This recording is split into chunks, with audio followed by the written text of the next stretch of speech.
we bring in Jessika Carr for a first time ever on Busted Open. Jessica, thank you so much for the time. We truly appreciate it. Oh, thank you. Another first time ever. Here we go on this There Tuesday you go. morning. I mean, you're just collecting them. I hope you have a big box to collect all these first time moments because you're doing a ton. This past weekend, Elimination Chamber, first ever female referee for Elimination Chamber. So, like, what's it like, seriously, Jessica? Because I know it's a lot. First to make it, and then just making all these moments happen for yourself. If anything, I'm grateful that we really don't notice it anymore, right? That it's kind of like an expected thing now that a woman is a referee in a WWE ring, that it doesn't have to be constantly noted or celebrated or this or that. Like, of course, Michael Cole mentioned it this past weekend, but the fact that I'm in there every SmackDown, that Daphne LaShawn's there every Raw, it's not this big ordeal anymore, and it's an expected thing to see in the WWE. So I'm glad that that is something that I've been able to do. And as a kid growing up at 10 years old, loving this, to make history in the company that you idolized and to work with people that you idolized, it's very, very cool, and I never lose that gratitude. Jessica, how does a referee like yourself or any other referee in the WWE become better at what they do? Who do you go to? Who educates you? Who smartens you up? If anything, it's a little bit of the talent that you're working with, of course. When experienced talent or veterans, I like to talk to anyone that's around, especially when John Cena's around or an Undertaker's around. I want to ask them, when they were actively working, who did you like working with as a referee and why? Like, those are the things, and how can I add to a story? But a lot of the time, it's your veteran referees that are on the brand itself that, whether it's Charles Robinson from my SmackDown crew, Charles, Dan Engler, Jason Ayers, those guys, I am so grateful for their support, because walking in as a woman, you can maybe be expected that, it's a man's game, this or that, but it's never been that way. It's always been very supportive. How can we help each other or give each other different experiences? Last year, time has no meaning anymore. So I guess it was last year or the year before that, I don't know. But John Cena was around for that tag match at the end of the year for SmackDown. And it was a big match. It was a tag match. Any of those guys could have stood up and said, hey, I want this match. But they were like, hey, you haven't got to work with John. Let's make sure that you have that opportunity, rather than taking it for themselves. So how was that experience reffing a match that John Cena was in? So got to do that tag match, and then also with the Saudi Arabia, I think Crown Jewel, him and Solo recently. So we all can kind of understand that he doesn't have a lot of matches left, right? So a lot less than he's done so far. So to have that opportunity to be in there with someone, again, that I waited in line to meet for meet and greets, is one thing, but then to listen and to the crowd, and then his responses, to see his movements and how he works the cameras, or the calmness and control that he has in the ring, and also the fact of using the referee in general is not something that a lot of people do nowadays. So I value being able to contribute in that way as well, with working with him too.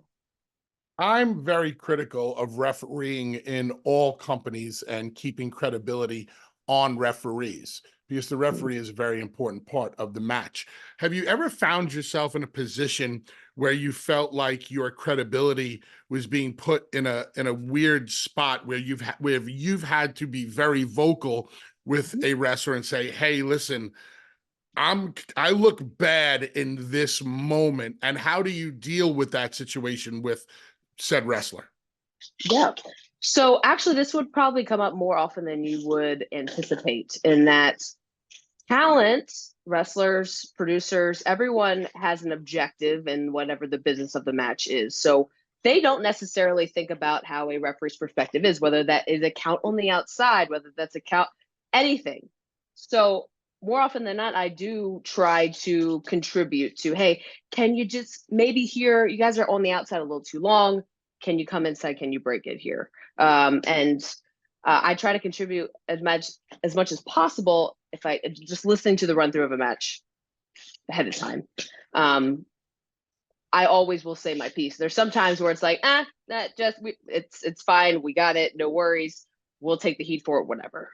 But with that perspective of, I always like to at least be vocal and say my piece. And then, because that's my perspective and that's how I feel. But everyone is actually very understanding of that. They want to hear it. They want to make the match better. They want to keep the credibility of the referee. And they always please. And that's also with different ideas, different transitions. I love being able to contribute anyway, because I love this very much. And being a wrestler previously, it's very much still in my soul of that creativeness. And if I can add value to any little idea or transition or make a match better, then I want to do that. So talking about transition, talk about the transition from being an in-ring performer as a wrestler to now being a referee. So I wrestled for about 7 years and then, trained with Bubba and Devon at Team 3D Academy.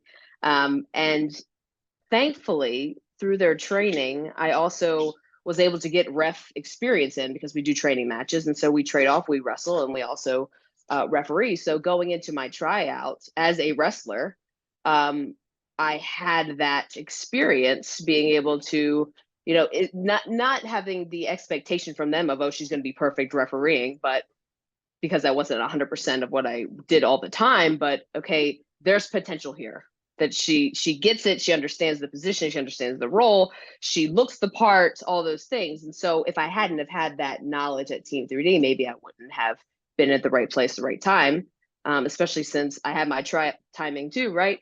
February 2017, had my tryout. Mae Young Classic was July of 2017 of what they really wanted that first female ref to be and take that role. So, and it was, new, a challenge, different. And I love that. But I remember one of my first matches, and it was literally a dark match to a taping. So it was not a high stress situation, but of course you're stressed. You're in front of people, you're new at this. And Scott Armstrong was doing the timing and he was in my ear. He's going, okay, breathe, take a breath. You're fine. Guess what?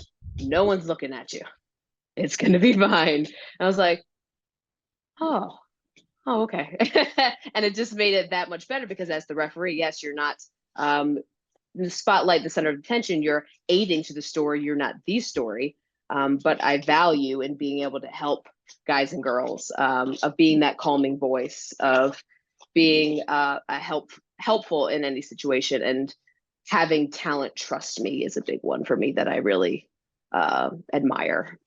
So, Jessica, when new talent comes into the WWE and they go through NXT, they're given a list of names in which they can choose from, first names and last names, because the WWE wants to be able to own, you and your name and trademark it and copyright it and all that great stuff. You chose the last name Carr. For those who don't know, can you explain to us why you chose the last name Carr? Absolutely. So at Team 3D Academy, we have a wonderful strength and conditioning coach named Dan Carr. And the strength and conditioning of Team 3D was definitely, I can't even put it into words, the physical but mental struggle and challenge that is, especially in Kissimmee of Orlando, Florida, hot, no AC. But his philosophy is very much of telling your body what it's going to do and having that mental toughness, which you can apply to professional wrestling, but you can apply to life. And the endless amounts of knowledge and help that he provided, Dan Carr provided, it was a no-brainer for me to use that last name. And I had to pick it because for funsies, I had two options on the table. I don't know if I ever told you this, but you might yell at me at this point, but I don't know. I had Carr or Calloway, and as a huge Undertaker mark, I had to pick Carr though. It was like, but Bully would kill me. He would kill me. I Well, have to. you know, I think choosing the next last name Carr was, you know, a throwback, you know, showing respect to Dan Carr, who basically took you when you first stepped in, and you were much heavier at the time, and you desired to be in much better shape. Oh, yeah. Under Dan's tutelage, you lost a significant amount of weight and got yourself probably into the best shape you were in until you left the Team 3D Academy. Oh, 100%. When I was going in for my tryout, I was the lightest I had ever been in my adult life. Growing up in high school, you know, I was 240 plus pounds, wasn't an athlete. And it was what wrestling is what, you know, inspired me to change my life, to become an athlete, to pursue a life of health in general. So just thinking about that story in general of where I would have been if I hadn't have pursued a career in professional wrestling, I don't know, you know, eating bonbons somewhere, not confident. But yeah, Dan got me into the best shape of my life without a doubt. But I won't say that after leaving Team 3D, you know, I didn't struggle then too, because at the time you told me at one point, like, you've gotten too small. You've lost too much weight right before I got hired. And I was doing so unsustainably. I wasn't eating very much at all. And I had to actually, for a period of time, eat quite a bit more to lose again. And now I'm right actually at the weight I was when I got hired. And it's much more healthy now. And I'm just in a better mind frame in general. I do my own nutrition coaching too online, part-time, you know, so it's good. It's good stuff. But it always seems like you're in motion, like you're always active. Doing this interview, you're even moving as we're talking. I'm actually getting nauseous doing this interview because you've just been constantly moving back and forth. But Jessica, like for you, you've had a lot of full circle moments in your career, and I was just joking. You don't have to stop moving. But it would be. You've had a lot of full. That's Dave being passive aggressive, Jessica. I got it. That's the point in the show where I point out to everybody his passive aggressiveness. Oh, you're moving. It's bothering me. Oh, but no, you don't really have to stop. But yes, it's kind of bothering me. But it's not. But it is. But it's not. No, Sorry, that's okay. You do you. You've had a lot of full circle moments in your career. Talk about like today, like being interviewed by Bully. Like talk about somebody that you've had train you, a big part of your early career. You know, what's it like now being at a point in your career where you're asked to be a guest on this show? I said, you know, that message to you, it would mean a lot to me to do this. It was I just want to do the people well that helped me out, that trained me, that helped me, that saw something in me, or maybe didn't at first, but then through hard work, I just want them to be proud. I want Bully to be proud of me, which I think I've done well, but I always want to do more. And even to the point of, you know, I looked back and I took a photo with Charles Robinson at the Baltimore Arena when I was like 16 or 15. And now this past December, again, time has no meaning. I worked a show with him in the same arena, and we took a photo in the exact same spot, to the point where like the TV truck was in the exact same spot under the window. So cool. So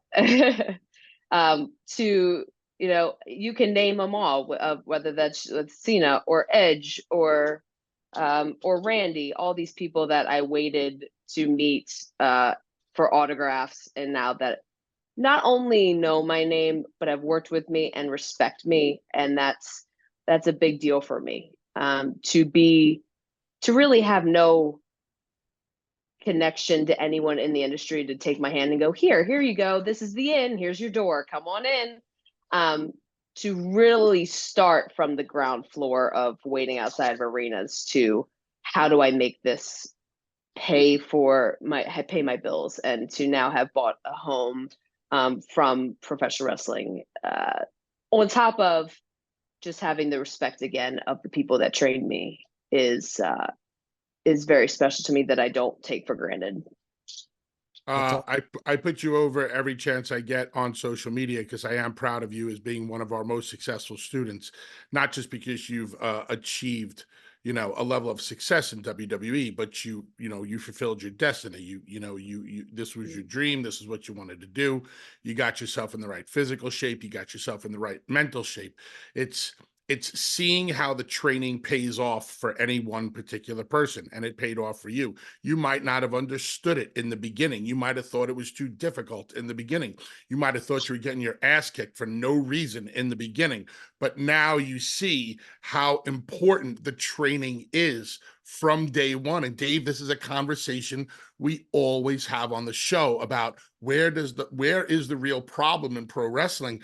I say it's at day one at the wrestling school. Foundation that you're creating. Correct. Jessica, were you trained the right way, mentally and physically, to prepare yourself for where you are today?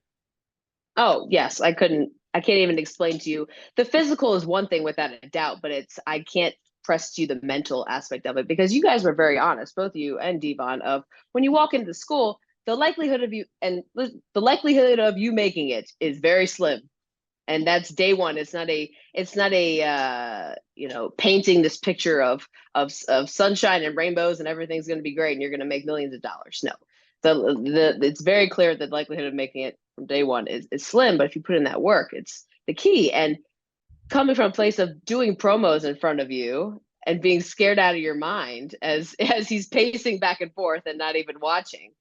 I say all the time, like, no one in the WWE has scared me more than Bubba of going back, to training. And I just feel that being able to conquer that intimidation early on, or being able to conquer those mental hurdles early on, whether it's jumping on a box or whatever else, being able to conquer those things early only helps in your success moving forward. And Dave, just the reasoning for that is, I believe in my students that they all can make it. Is that realistic? No, but it's like, in my mind, if we train them the right way, they can make it. And if you can get past the level of intimidation, I am going to breathe down on you, you will be able to stand in front of Vince McMahon one day. And that was the goal, because if you can survive this school and this level of training, you will be mentally and physically prepared to stand tall before the man. Well, not to quote a movie, but I will. It's like, if you can't take the abuse from me, how are you going to take the abuse on a sit? Like, if you're not going to be able to do it behind closed doors in a room with just a few people, how are you going to be able, Jessica, like what you did this past weekend and performing in front of over 50,000 people? Like, I'm listening to your words, and this is incredible and such an incredible story, and I can't congratulate you enough on it. But like, you talking about having anxiety in the Team 3D Academy in a school setting, and now you're performing in front of over 50,000 people. Like, that's amazing to be able to go from where you started to where you are right now. Yeah. And just having that confidence, especially at this level where I am, there's very little that you can do ahead of time to prep and plan. So you're literally thrown into the fire of just having to have that confidence of, no matter what happens in the next few minutes, I'm going to be able to conquer whatever comes at me, just knowing that. Have you ever had your ass chewed by anybody in the WWE? Have you ever had as grueling of a moment in WWE as you've had in the school? It has not. No, honestly. Tell me about your worst day on the job. It would have had to have been probably during Thunderdome era. And it was, and again, this is why I'm so critical of my 10 counts now. At the time, it was because of the fact that, especially that the crowd, there was no crowd, it was very quiet. And so the lack of a 10 count, or was apparent if you weren't counting, or if it was right at that 9, should have been a 10 count. I didn't call the 10 count. And it was well known and expressed to me that can't happen again. So.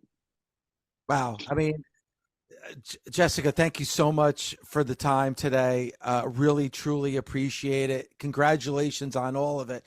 And you're absolutely right. I think now we're at that point where these historic moments are running out. And a lot of that has to be because of what you have done and what you have accomplished. So I want to give you your flowers here this morning to you, because in a lot of ways, you are a trendsetter. You're a trendsetter in the world of the WWE, in this industry. So I hope you're aware of that. And thank you for everything that you have given this business and what you have been able to accomplish so far in your career. No, thank you very, very much. I really appreciate that. And there's said, I never want to settle, and I just want to continue to do more. That's it.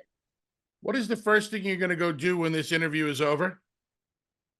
Probably. Oh, I have some phone calls I have to do for my nutrition coaching. No, you're going to go do your dozens. Got it. Jessica Carr, Jessica, thank you so much for the time. We truly, truly appreciate it. Thank you again. It means a lot.